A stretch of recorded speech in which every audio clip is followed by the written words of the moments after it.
Hello বন্ধুরা, আসসালামু আলাইকুম সবাইকে। আজকে আপনাদের নিয়ে যাচ্ছি ইউরোপের অন্যতম সুন্দর দেশ ইতালিতে। আর ইতালির হৃদয় বলা হয় যে শহরকে। ইতিহাস, সংস্কৃতি আর অসাধারণ স্থাপত্যে ভরা এই শহরকে বলা হয় ইন্টারনাল সিটি। আপনারা এখন যে অসাধারণ স্থাপনাটি দেখছেন, এটা হলো বিখ্যাত প্রাচীন রোমান সাম্রাজ্যের সবচেয়ে বড় এফিথিয়েটর এটি। এই কলিসিয়ামের নির্মাণ কাজ শুরু হয় 1972 সালে এবং শেষ হয় 1980 সালে তার ছেলের শাসনামলে। একসময় এখানে বসে হাজার হাজার মানুষ উপভোগ করত গ্ল্যাডিয়েটরদের ভয়ঙ্কর যুদ্ধ, বন্যপ্রাণীর সাথে লড়াই এবং বিভিন্ন নাটক ও বিনোদনমূলক অনুষ্ঠান।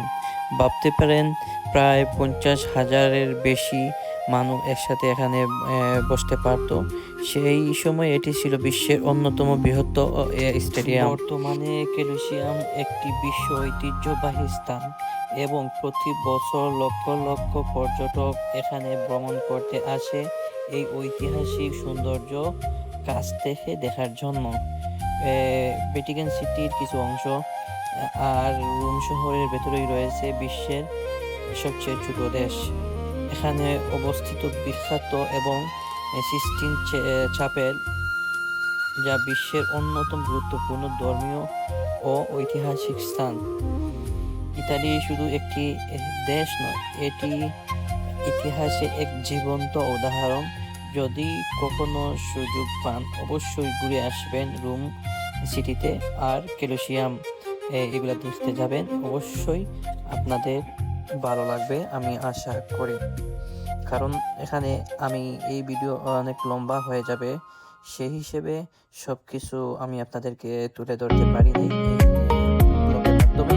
তবে আপনারা যারা ইতালিতে বসবাস করেন তারা চেষ্টা করবেন এই ভ্যাটিকান সিটিটা সম্পূর্ণ ঘোরার। ভিডিওটি যদি আপনাদের ভালো লাগে অবশ্যই লাইক, কমেন্ট আর শেয়ার করতে ভুলবেন না।